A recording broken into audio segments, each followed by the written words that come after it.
FM24 is right around the corner as we're gonna get a full release of the game in just a couple of weeks.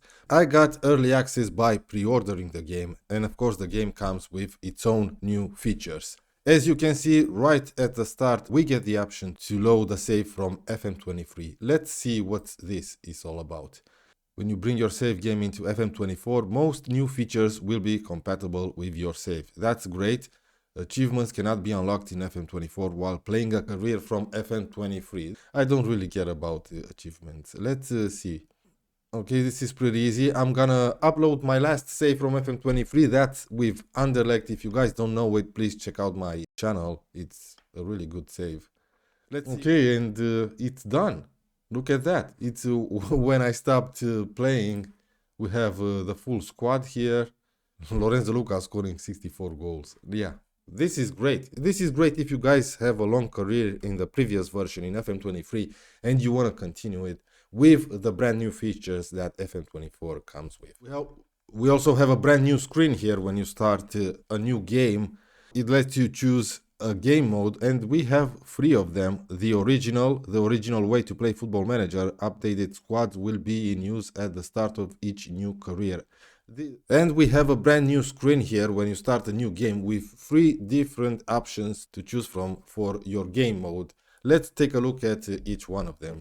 So I have chosen Liverpool. I'm going to start a new save with Liverpool. If we look at the original mode, it's just the same as it was in previous versions. You have all the transfers made by the team in real life. If we take a look at transfers, transfer history, we do have McAllister, Szoboszlai, Gravenberch, Endo, and the players that left the club.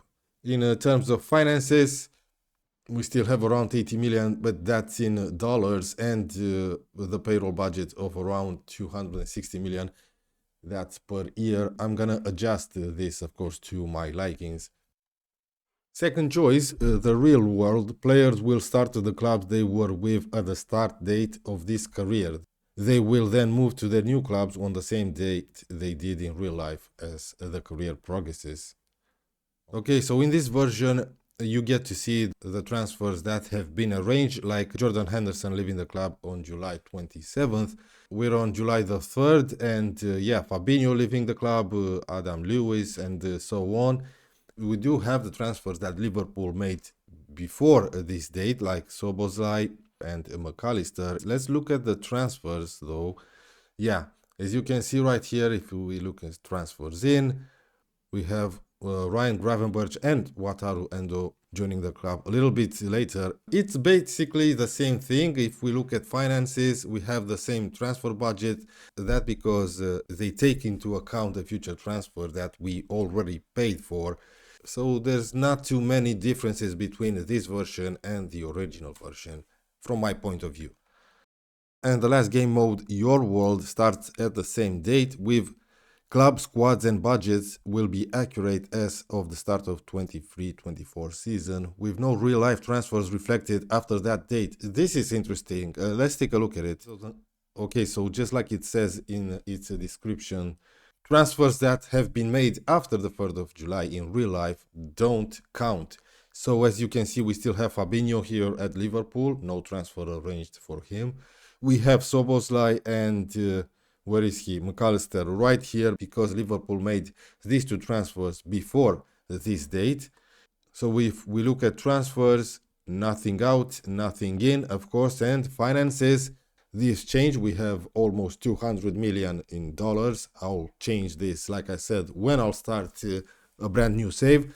So you can make your own transfers. Like if I don't want to sign Wataru Endo for Liverpool, I won't. I'll just choose another player, or maybe I'll choose to, I don't know, invest in a new right back. Anyway, these are the three options. I don't really like the second one. This one is interesting.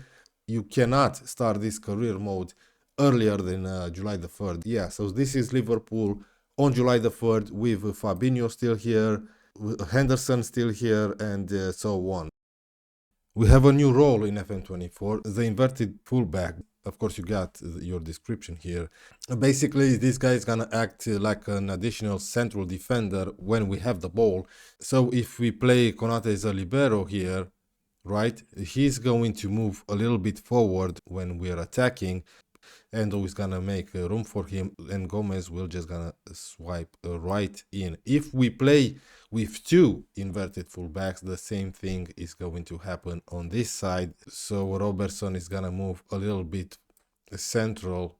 Come on, move a little bit. Just like this. And of course you have the other roles. This is the Gegenpress style, by the way. I'm gonna change this probably to a Mezzala or something like that, or an advanced playmaker. Yeah, I believe I'm gonna go with the advanced playmaker on attack. So if he moves right here, these two guys have a little bit room to maneuver. And of course, when we lose the ball, they all go back to their previous defending positions, just like this. So yeah, this is the new role that comes with this version of FM. In terms of set pieces, everything changed. Yes, we're gonna go through it step by step. So first of all, you have this option. What defensive marking strategy do you prefer? Zonal marking, player marking, or hybrid? I'm gonna go with hybrid.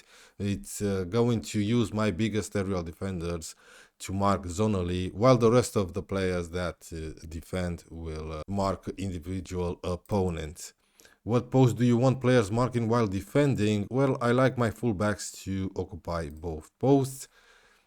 How many players do you like to leave forward when defending a set piece? My staff are saying that all efforts will be focused on defending the box. I'm gonna go with the counter attack, of course. How do you prefer the ball to be delivered from attacking set pieces? Let's try near post. Why not? How many players do you want to leave back defending during attacking set pieces? Stay high. Why not? And I'm gonna choose to cross in winger. Now this is brand new on how you choose to defend or attack on set pieces. So we have corners on defend, first routine, and you got your aerial defenders, best aerial defender ranked first. So we have Virgil van Dijk, Konate, Joel Matip, and so on. We have trackers, and we have the counter attackers, and we have two of them. Probably Salah is one of them. Let me see. Yes, Salah and Luis Diaz. I believe that's fair, that's right. And of course, you can set your priorities, because if you have two players that are good at counter attack and tracking, do we have? No, we have trackers and aerial defenders. Virgil van Dijk is our best tracker and our best aerial defender. Of course, he cannot do both of them, so he's going to do his job according to your priorities. So my top priority for Virgil van Dijk, of course, is to be the best aerial defender, not our best tracker. So that means he's going to do this job, and tracking is going to be made by the next players like Wataru Endo, Andrew Robertson, and so on. We're just gonna leave it like this for now.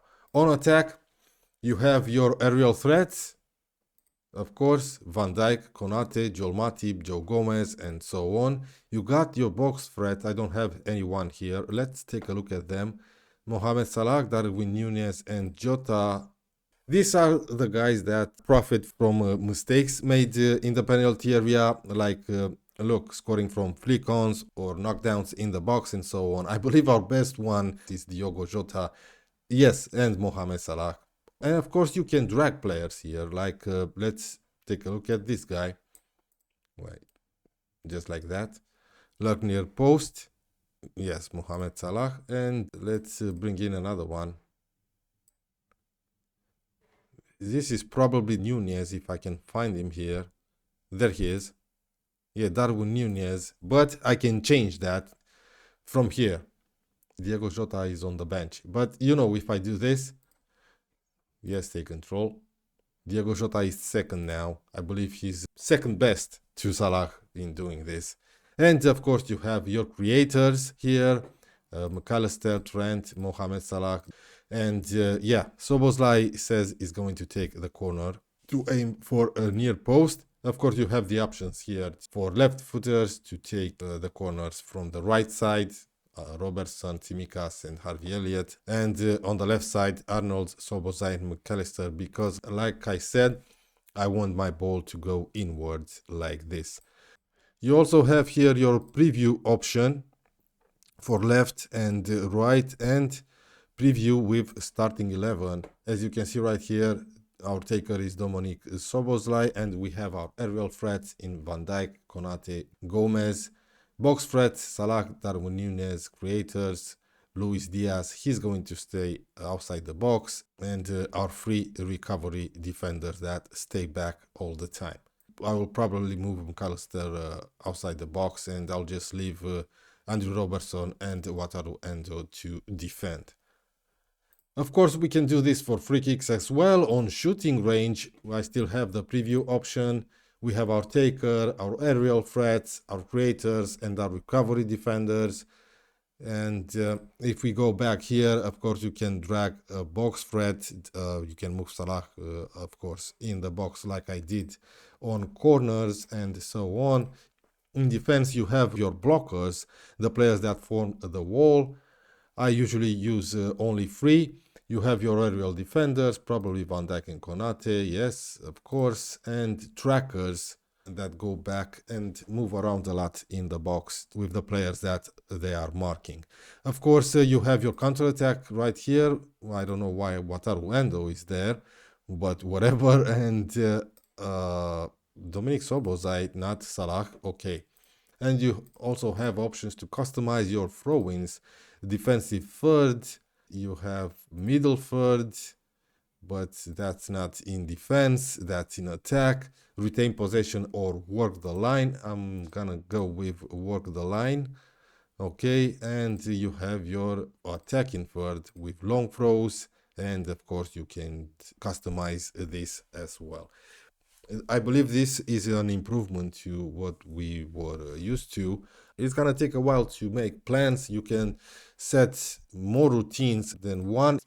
Like let's go back to corners.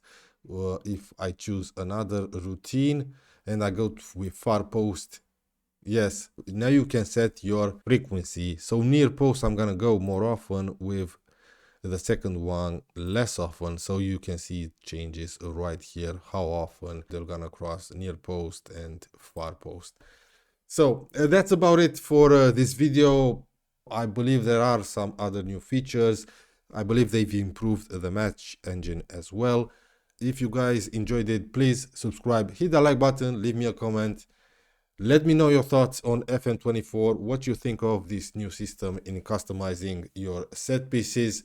Let me know what new features you guys discovered, or just comment on FM24 in general. Right, thank you guys very much for watching. I'll see you when I'm gonna start my first save on FM24 with Liverpool.